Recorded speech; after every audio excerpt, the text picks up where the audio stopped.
What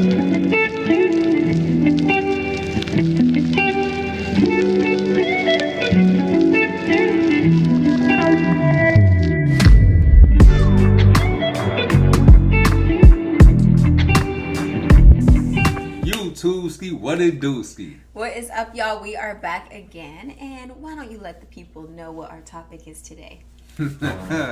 Well, this is not wrong because it's protecting you from an organization, a cult that is trying to control you. So what is it? This is the loophole on leaving Jehovah's Witnesses. Yeah, I think this is a good one, especially to piggyback off of our last video, which if you guys didn't catch it yet, but it's the I'm shunned for my family video. So watch that one first, and now we have this to talk about. Yep, so this one here is a good one because with experience, you become a little better with how to navigate through this journey of getting out. Because that's the hardest part. Well, I'll say the second hardest part. The hardest part is when you wake up. The second hardest is, what do I do from here? Yeah. Especially if nobody has given you kind of a blueprint. Because nobody, once you kind of start watching like the XJW content, you come up with different ideas. But there is a blueprint on how to become a Jehovah's Witness, but there's no blueprint on how to get out. Yeah. Yeah, because once you leave, you are forced to come back. Yep. It's indoctrination, and then you're deconstructing indoctrination. Yeah, so I guess some of the first ones that kind of touch on what this topic is, we were convinced. It's sad and funny at the same time. We were a bunch of grown adults, sometimes older than elders. Yes. You got young elders, 20 years old, that you got to answer to as a grown adult. Even with marriage, married couples going to some single brother to give them some guidance. 20s. In their 20s, and they never been married. You were convinced to keep people in the organization in your business. Yes. Even if you miss a meeting, just think, you missed 2 meetings in a row. I had this going. Yes, you always have to explain. Yep. Like, you always feel like you have to explain yourself, why you made a decision that you made. Like, there's just always this need for an explanation. Yeah, we can kind of go more into that topic of the nosy culture of Jehovah's Witnesses. Think of a single brother and sister that sit next to each other at a meeting. People have the audacity to walk up to you and ask, what y'all got going on? Who are you? Yeah. Are you guys dating? Like, it was always that kind of a thing. Yeah. When are you guys getting married? Or when are you guys getting engaged? And then it was like, after you got married, when are you guys having kids? Are you guys having kids? Do you want to just wait until the new system? You know, like, are what you pioneering? in the world is wrong? Even people dating, it's like, is he a servant? Is she a pioneer? What does this have to do with you and your lifestyle? Yeah. So this, I think years of that type of indoctrination, it becomes the norm to always over-explain yourself, to always worry about what other people think. Even just the process of going to the meetings, right? Yep. You were told to get there on time because you are judged on if you late, if you early. What you got on, your clothing, your dress and grooming, you were judged on that. You always had to please other people. Where you sit at? Did you comment? Are you staying after? Are you going in service? Yep. You spent your whole life, instead of just going off your own vibe, it's the vibe of the rules in the congregation. So it becomes the norm to just please everybody. Yes, and you're not even thinking about that only when you're at the meetings. No, it's like at your place of work too. You're thinking about that. Like, how am I gonna be the best example for Jehovah's Witnesses? Like, we're already under a microscope. People already think this, that, and the third about us. Like, I have to present myself this way, and I can't cuss, and I can't do the. It's just like an ongoing thing forever and ever. I got one for that too. What? Even at work, you have to explain. Say you got a convention coming up. Yeah. You got to tell everybody at work. Keep them in your business too. Oh yes, we'll be having a convention because now you're blood guilty. Bloodthirsty.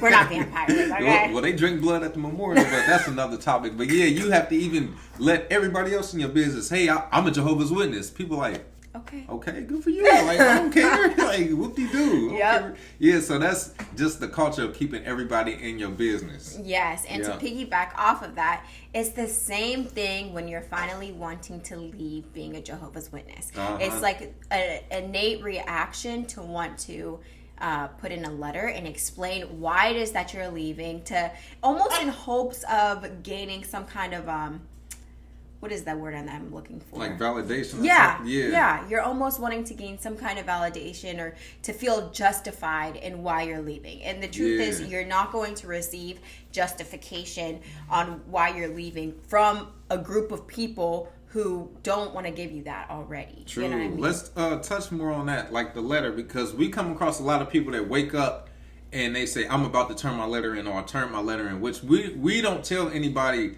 if you should or shouldn't. Yeah. But what we do ask people, because life is all about asking why and what. Why do you feel like you need to turn in a letter? Yeah. And when you dig deep into that, it's because it goes back into the indoctrination of explanation. Yeah. You leaving, you need to tell us why you leaving. Yeah. And these are, it's like you always looked at elders as up here. Yeah. Like they have the authority. You have to answer to these people. If they come up and say, hey, we like to have a shepherding call. You don't get to tell them no. Or, you know, we need to get in touch with you. We got some questions. Yeah. You don't have to answer no questions. But once you start to wake up, right away, you don't realize you've been indoctrinated to the point to where even if you don't believe in this, I still got to answer this call or tell y'all why I'm leaving. You don't owe them an explanation.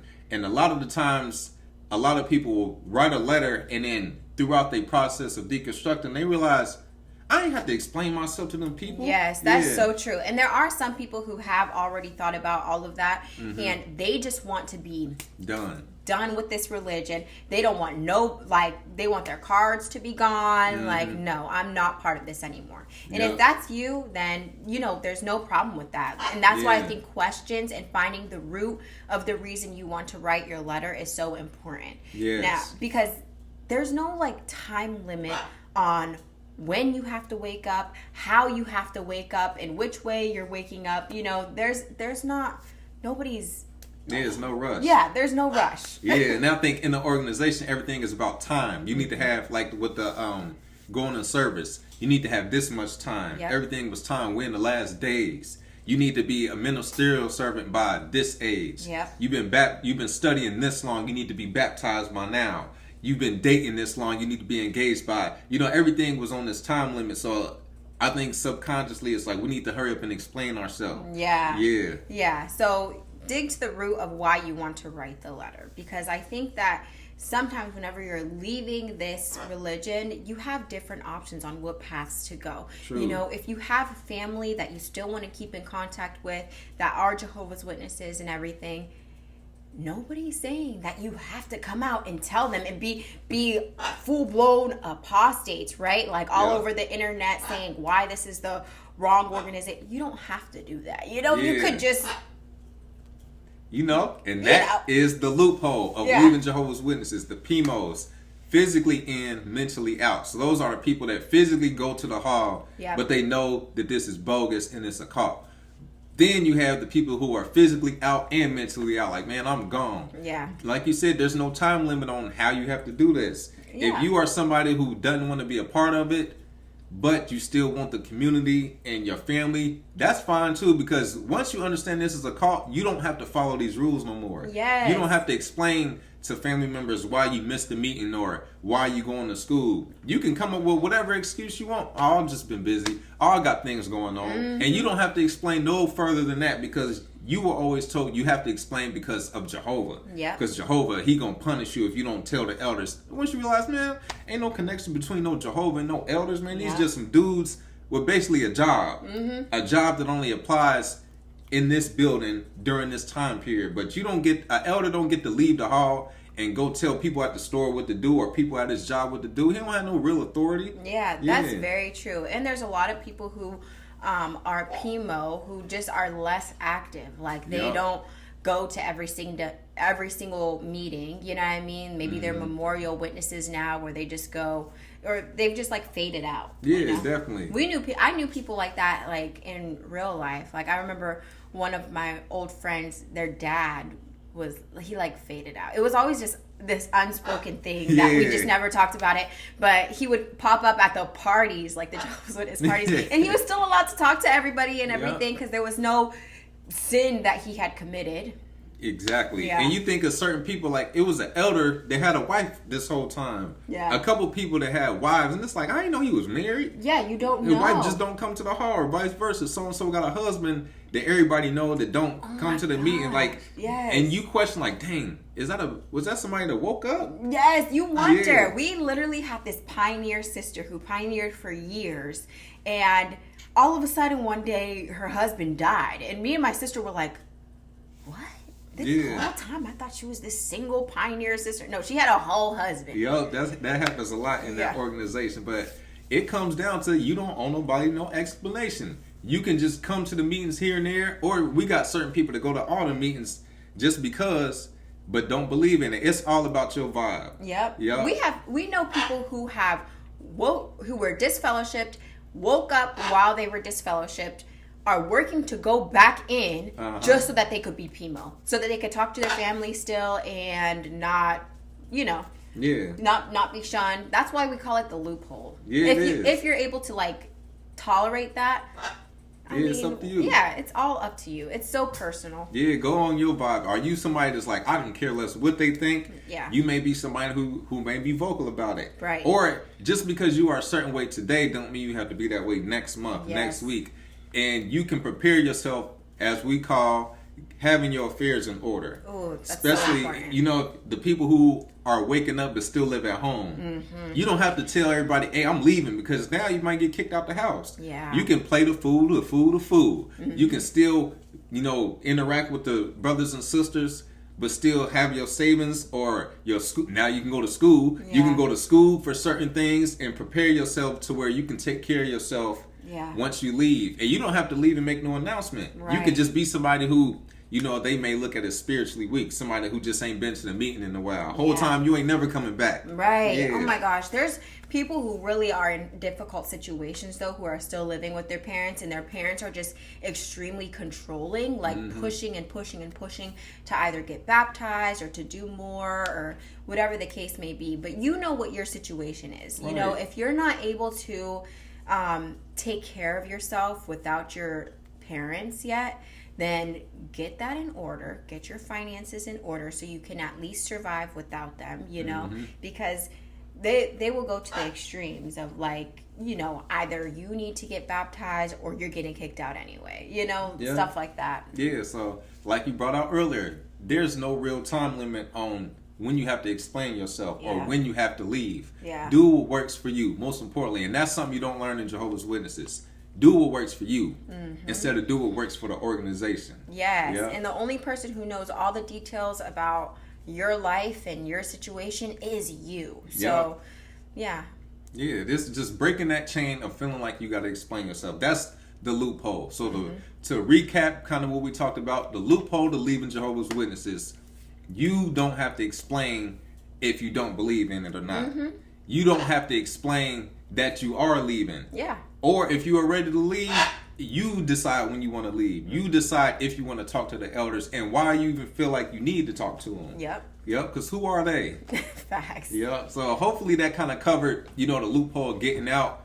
Us, on the other hand, we just bounce and start making videos years later because that's our journey. But we have people who watch our stuff and may have to make a YouTube channel under a different name just on the safe side. So that it just shows the range of what works for your journey. Yes, there's everybody on the spectrum, like literally from totally in to totally out and everything in between. And you just got to do what works for you. But you don't have to.